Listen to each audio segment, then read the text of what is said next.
Wow, that went quick for a change. Didn't give me the usual 2 or 3 seconds of dead space before it said live. Okay. So good evening, folks. And yeah, we're here to talk about the final chapter of the war between the land and the sea with the creative title, The End of the War. I think it was. It was like, wow. But, oh gosh, I can't hold it in anymore because I've been holding this in all week. I have never seen a war end in such a manner, at least not until, well, about the end of Deep Space Nine. It was the exact same scenario. They gave, all right, the Section 31 gave a disease to Odo. Odo went back to the Great Link. Great Link became infected. It's the exact same story. It's the exact same resolution that they used on Deep Space Nine. I can't remember how many years ago. I was sitting there going, wow, I've seen that before. And then it hit me. I'm like, are you kidding me? It's like, that was it? That was the big anticlimax to this big, huge thing. Oh, we'll just kill them all and everything will be fine. I'm like, what? Oh, yeah, meanwhile, okay, yeah, what's her name? Yeah, apparently she didn't notice the fact that, when she kissed him that one time, oh, by the way, you've got a disease that's going to kill everybody. But all right, I want to hear your guys' take on it, so I'm going to let you go first before I really go off into the rant mode, because this was just so anticlimactic it made me want to cry, especially when he went right for the romance angle, which I was kind of hoping, in the first couple parts they were going to lean away from, but sure enough, now friggin' Barclay's the incredible Mr. Limpet swimming like the man from Atlantis. I was halfway expecting to see Patrick Duffy show up. It's the exact same swimming style he used in that old TV series. All right, okay. I believe I let William go first last time, so I'm going to go with DWC. Your take on the final part of the war between the land and the sea. Well, and so ends the war between the land and the sea, ending in total with the deaths of at least 7 humans, 90% of Aquakind, and even several dogs. While the abrupt ending ultimately let the episode down in the end, there were still elements that kept the episode engaging throughout, such as Russell Tovey's continuing performance of Barclay, and in seeing Barclay's struggle to adapt to his new life, as many people now want him dead. And can commentators online please stop complaining about men crying on TV, as these scenes are the most relatable and human. Kate's also had a most interesting transformation, as we can see what happens when you combine PTSD with power, being able to blackmail her therapist. Given the post-credit scene, one would think this means Russell has plans for Kate going forward in the Hooniverse. Some things must be brought up. For instance, unless it was dependent on the number of Aquakind, what happened to the threat of rust? Also, Accord. Was Salt's plan to mutate everyone into Aquakind? Because I don't think that would have gone as well as she hoped. One thing I must disagree with people online. People are saying it is selfish of Barclay to go with Salt, as he's abandoning his ex-wife and Kirby. But I think people are missing the point. With everyone on land out to kill him, and being a prisoner in the hotel, he has almost nothing on the land. She's his ex-wife for a reason. But with Salt, he has someone who he loves and who loves him, and there is nothing in the agreement that completely restricted Aquakind from leaving the new land for them. So Barclay can swim freely forever with Salt in the many oceans. Overall, an emotional final episode that fell flat in the end. So what's next for the Hooniverse? Well, we'll find out in a year's time. Or less if your little ones are going to watch the CBeebies spin-off. But whatever you thought of this episode, the series has left its mark.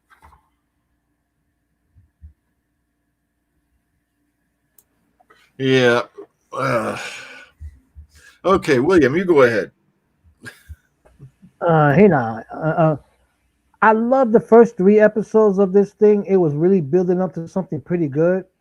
And we noticed right off the bat that you could say a romantic interest started between Buckley and Salt. And then we also reviewed last week episode 4, which sort of pivoted in such a quick way that we were wondering what is episode 5 going to have. And so I actually thought, like I mentioned last week, that I thought it would go a little bit longer since to try to resolve a lot of this stuff, but it did nothing. Nothing. All of us here predicted in a way about Barkley. Either he was going to stay with Salt, or both of them was going to pass on. And it was the first one. Kate, reaction and dealing with the death of the colonel was good, but it went a little weird way off when she threatened the therapist and then pulled a gun out on a civilian for throwing trash on the beach, when she could have easily just went to her radio and called somebody to arrest him. That's all she had to do. Keep him in for observation, so he could learn his lesson like that. That one made no sense there, considering if she was taking her medication, she shouldn't have had that kind of reaction. That made no sense there. And the death of, you could say, 90% of the Sea Devils, that was really uncalled for. You could have done something that for them not to return no more.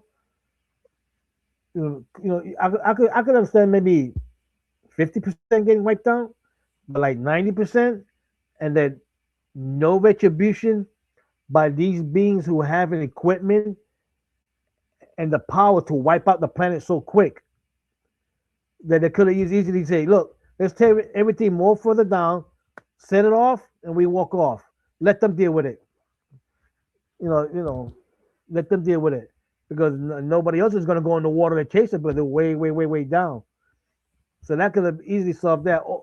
And I'm shocked that nobody who was involved in this scenario to wipe out the Sea Devils got arrested at all. I thought somebody was going to take the fall for it, but like they got to like. I know this is like a sort of spin-off of Doctor Who like that. What do you think the Doctor's reaction is going to be when he reads and learns about this? Because nobody's going to stay quiet about it. He's going to learn what happened. I mean, he's going to put his 2 foot down. Or, in my opinion, he should just stay in his TARDIS and leave Earth alone. Will this can this spin-off? Can this miniseries spin off a unit series? I don't know. Can it spin off another miniseries? Probably yes.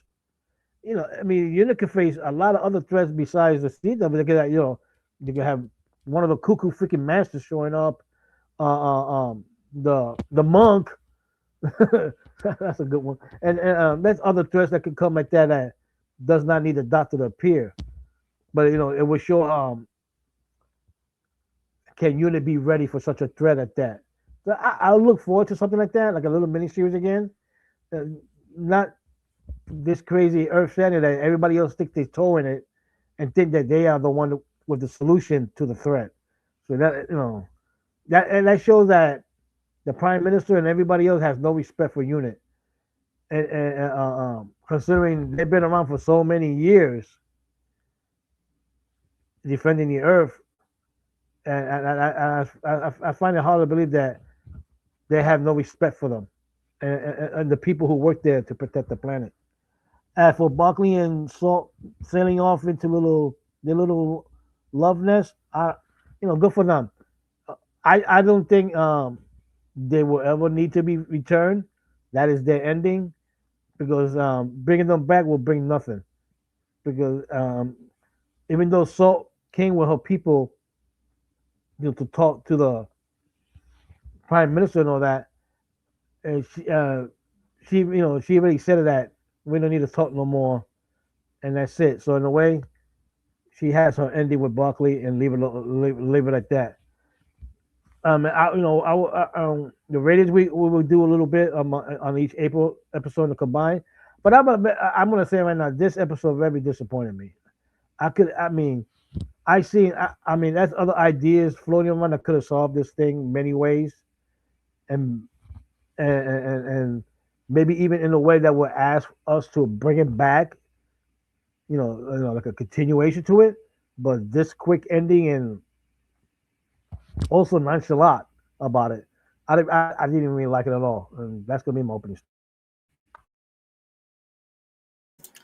I know it's just heartbreaking when you look at where the character Kate Stewart started officially in the universe, which was all the way back in Power of Three. Science leads the way, and then over that time she became this hardcore military fanatic, and now they've driven her right off the edge.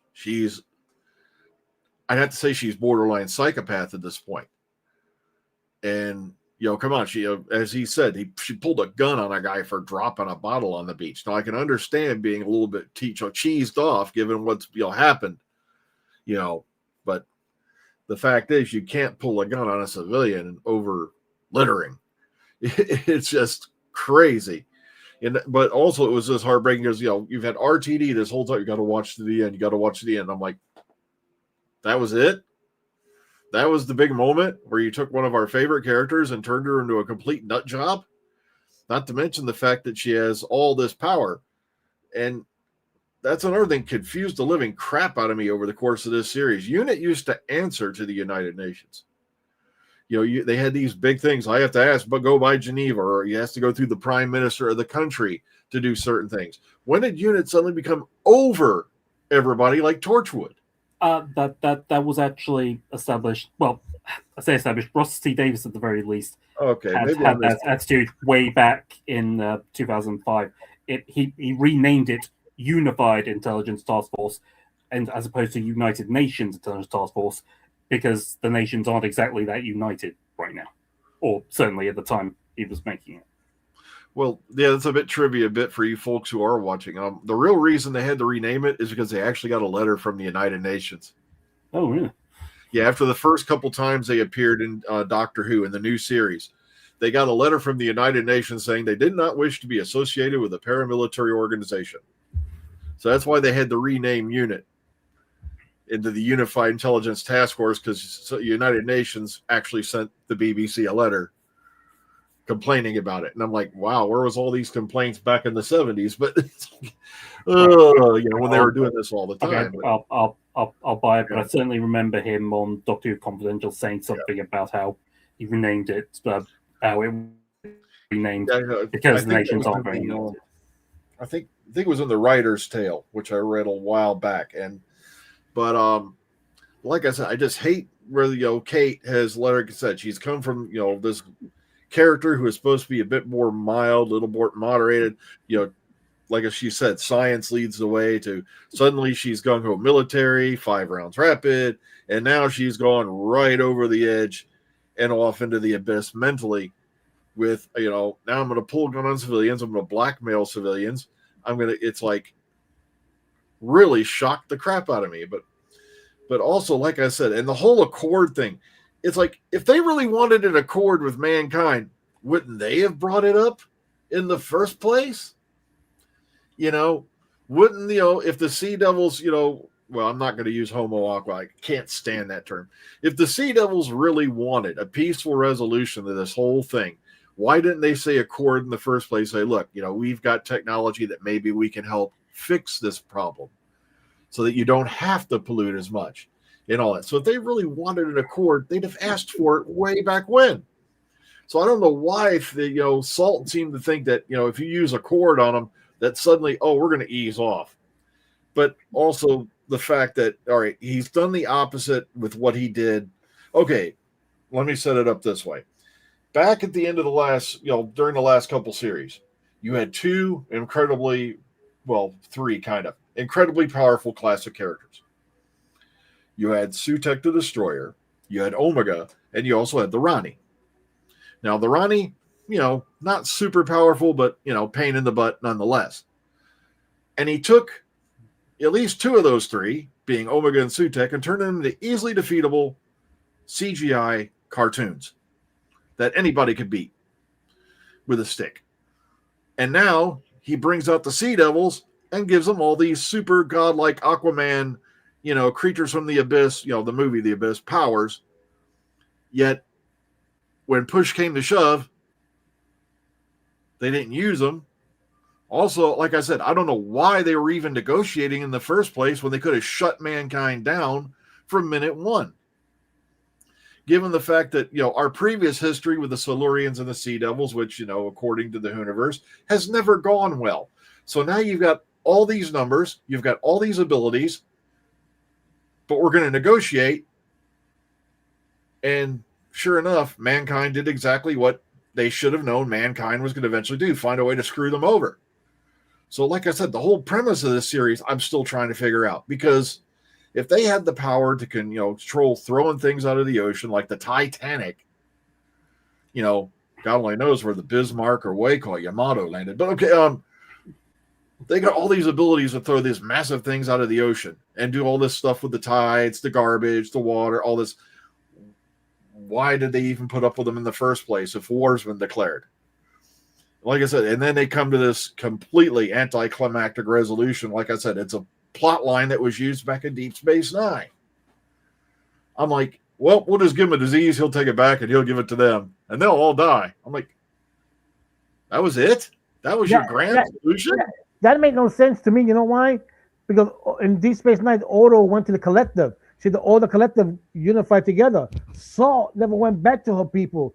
She knew that she was a target. She went back after they got wiped out. But that made no sense how they got contaminated like that, considering they were all over the place. No, it was actually explained in the episode, and even technically a bit back, but they're all connected by a mycelial network, and so it was meant to be transferred that way. They copied the DS9 there, like he said. That was all copied. I would love to see Paramount get on the phone. Yo, you owe me money for copying my plot.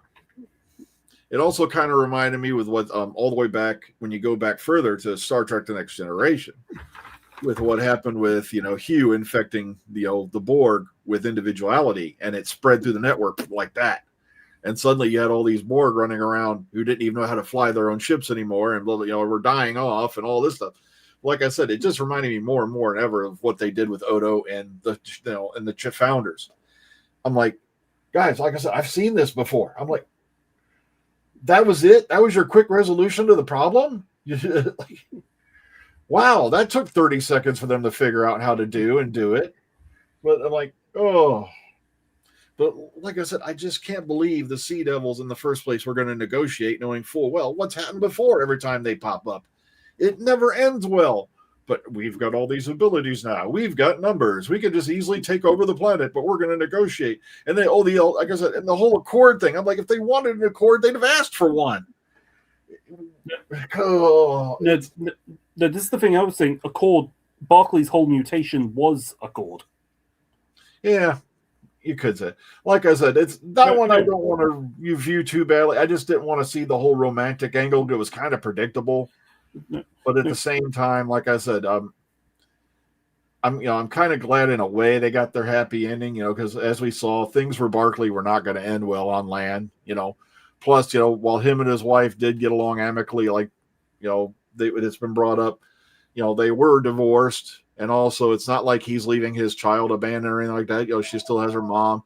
Plus the fact that I'm assuming with this mutation, he could still possibly pop up every now and then, in secret location or something to meet with his family if they really wanted to figure out a way to do it. I think he can probably still breathe there, probably amphibious. That's what I'm thinking.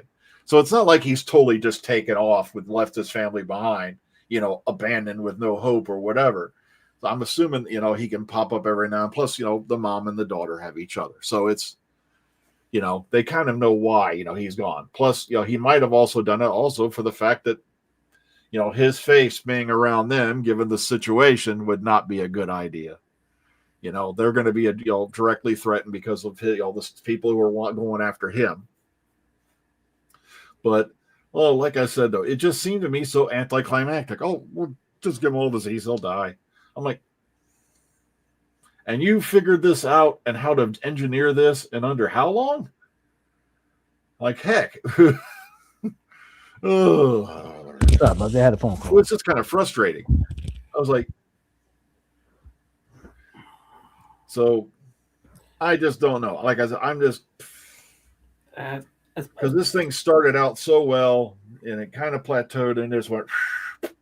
I mean, I don't like the quick resolution of that with the virus, Yeah. but I can actually understand say understand. The ones who created this virus were those generals, or at least the American one at least. And as I've been saying these last 2 weeks, they are very cartoonish characters and completely Yeah. immoral. So I'm not too surprised that was their way of thinking.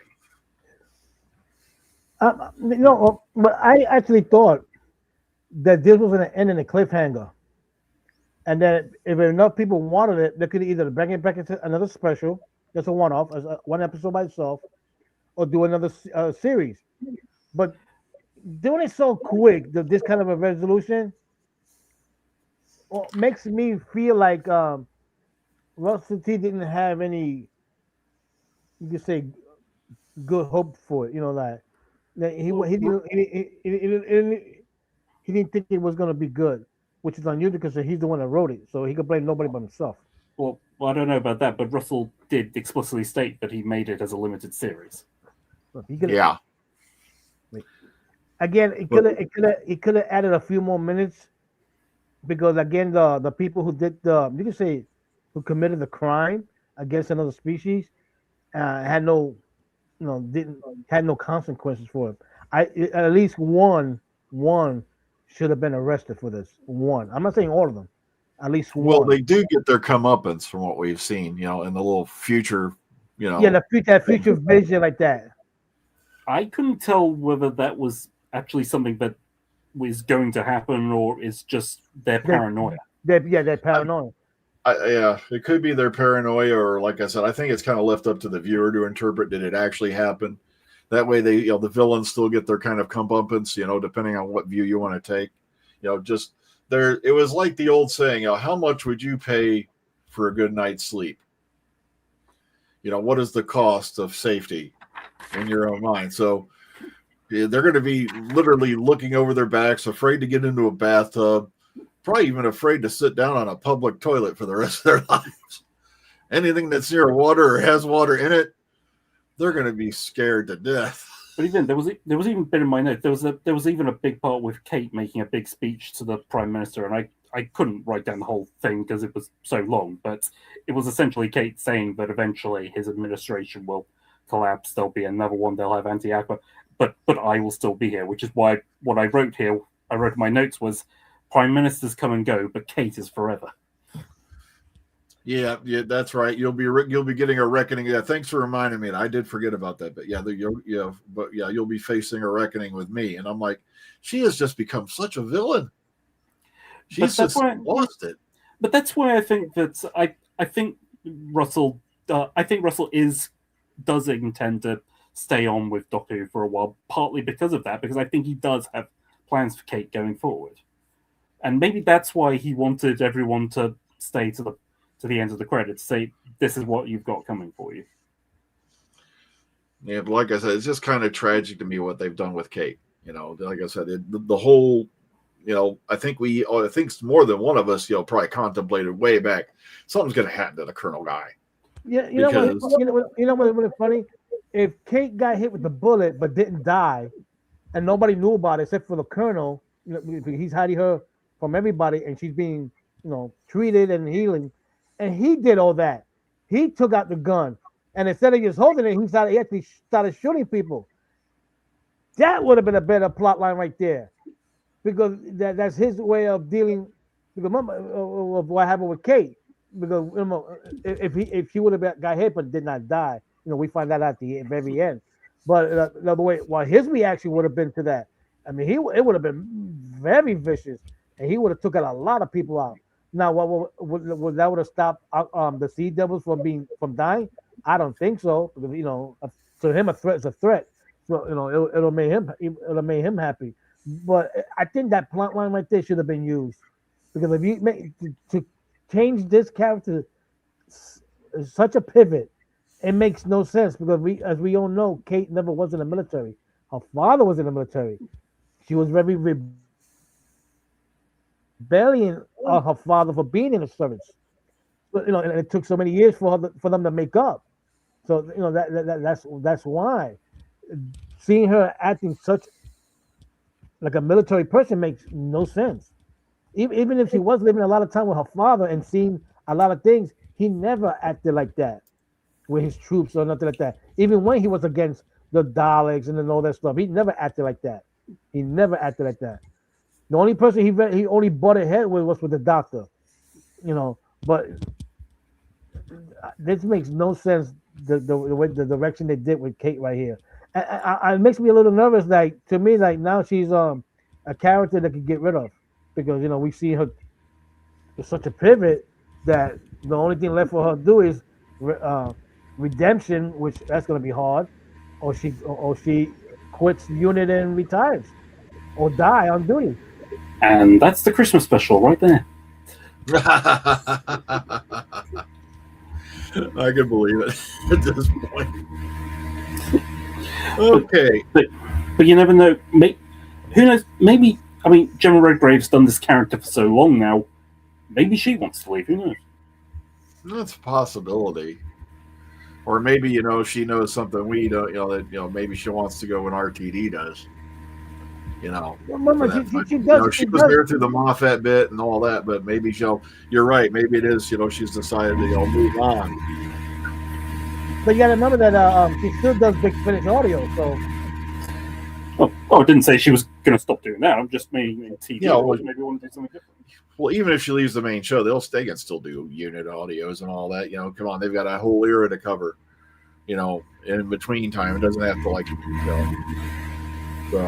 So, heck, we've got Eccleston and Piper doing them now, and Tennant and Piper and Wade. Like I said, so it's not like they got to stick to a strict thing that if she leaves the main show, she has to leave Big Finish. So she can, Big Finish you can do from your home if you really want to. So somebody got the vacuum on.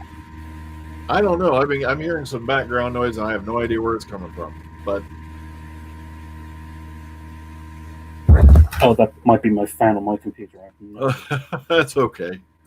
All right, so I don't know. Like I said, let me bring up the titles real quick so I can mind myself. Okay, like I said, Homo Aqua, I got to give a 9. Plastic Apocalypse. Now these guys are so overpowered, it dropped to a 7. I want to hold it around 7, 5, 8 for the Deep. Because I did enjoy the fact that, you had this group, all together and all that. But at the same time, I have to say 7. All right. Witch of the Waterfall, 6. End of the War, 5. It just dropped right off for me. Just, like I said, the total destruction of Kate's character, the quick resolution. Yeah, as DWC brought up the cartoon villain, it's always the Americans. Arr. So what did you guys think? What would you rate these shows all together? Okay, well, I've had to go through my notes from these last few weeks. For Homo Aqua, I rated it a 7. I thought it was a strong opener. Didn't think it was quite as good as the main show. That sort of thing. I think that was my reason. I had a lot of thoughts as to why. For the Plastic Apocalypse, I rated that a 6, mainly because it was good, but it was mostly just kind of it was all talk. It was literally all talk, and it's kind of same issue I had with the other one of being confined in one place. Being confined in one place being kind of the problem with the initial problem with the Deep. However, where I rated the Plastic Apocalypse a 6, I'm rating the Deep a 7 because of the ending. I wasn't as fond of how it started, but the very climactic ending really brought it up for me. Then, Witch of the Waterfall, I rated that an 8 because that continued on that ending, and you got more character development with Barclay and Salt, which is what I liked, and the action did seem to be heating up. But with the End of the War, I rated that at 6, partly just because I don't think it was as bad as what you guys thought, yet the ending was abrupt, but what I really loved about it, again, was Russell Tovey as Barclay. I really loved his character development. I loved his performance. I loved the emotion you got from him.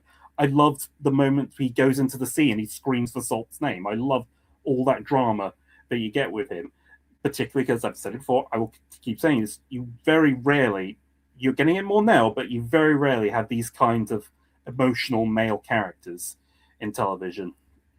And I'm very happy that we're getting that with him. Yeah, I have to agree there. Like I said, the performances by the actors were amazing. I got to say that right off the bat. They were. But like I said, it's just the storyline that failed for me. William, you go on ahead. All right. I say the first episode, I'm going to give it an 8.5. Great opening. Second episode, I'm going to give it a 7.5. The third episode, I'm going to give it an 8, especially the way that, like DWC said, the explosion at the end. That was bugged out. So that's why I gave it an 8. The fourth episode, I'm going to give it a 7. A little slow here and there. And of course, the romantic buildup wasn't really necessary, but we knew it was going to happen. And then the final episode, I'm going to give it a 5 because it really petered out because of all the death and the Kate's reaction and all that, and not really a resolution. That really knocked it down a lot. I mean, we all knew Barkley was either going to survive and stay with Salt, and that was it. And that's the way it really ended. All that other stuff was not really worth watching, so that's why I knocked it down. I could have knocked it down worse, but like we said, these actors here did their job real great. But somebody here needs to go back to writing school and listen and get their writing updated pretty quick. Yeah, I got to say that the two lead actors were pretty good. Like I said, Russell Tovey was definitely the MVP of this whole thing. I got to say that he made the character of Barkley so believable. Especially the way he transitioned from being the wrong guy in the wrong place at the wrong time. Being there by accident, it turned out he was the right guy in the right place at the right time. And the fact that he went from one set of emotions to another, he was just brilliant acting by Russell Tovey. I got to say that. Very, very well done for him. And yeah, I actually do love the character of Barkley. I would love to see, if somehow Barkley can pop up again. I wouldn't mind it, but I think that story is pretty well resolved anyway, so I highly doubt it. But oh well, folks, that's it for this year. Pretty soon it will be 2026, and you'll all be sitting there filling out forms, reminding yourself to don't put a 25 down. It's 2026. Yeah. I always do that the first month or so after the new year changes. So, plus, I had a nifty flashback. Somebody put up an image the other day of the Best Buy tags from "Don't forget to turn off your computer" on December 31st, 1999, and it made me flash back to that old nonsense. I'm like, so I got a kick out of that. That was a nice little year-ender, year to be reminded of that whole nonsense Y2K. But hopefully, despite what's all going on, yeah, as David Tyler just brought up there on the comment box, yeah, the wait for Christmas special will be a long one. And yes, it will be. It's going to be interesting to see what they pull together in the coming year, given the fact the Disney budget is now gone. And like I said, I'm just hoping to see what happens with Bad Wolf. Are they going to hang around at all, or are they going to take a walk with, when this all comes to a head? We have to sit back and wait. Hopefully not, because they do have some pretty impressive studio facilities over there. Matter of fact, they've been doing a lot, thanks to their green screen studio they have there. And I hope they at least hang around. They can work something out with the BBC. So I won't know. Either way, like I said, we're going to be waiting until Christmas before we hear from Doctor Who again. Although I would equally say, let's face it, we're going to get some leaks before then. Yeah. So you'll get some news. All I can say is this: there's a lot of fan-made stuff out there. Use that to tide you over. There's Big Finish out there to tide you over. Mm-hmm. And a lot of the classic guys, we've been through worse. We had to crawl from 89 to 96, and we got one movie, and then we had to crawl all the way to 2005. But we all survived it, and I'm sure you will too. Oh, well, folks, until next time we see you, which will probably be next year, everybody, please, I hope you had a Merry Christmas. I hope you will have a Happy New Year. And take care, everyone out there. See you next time. See you on the flip side. See you Christmas 2026.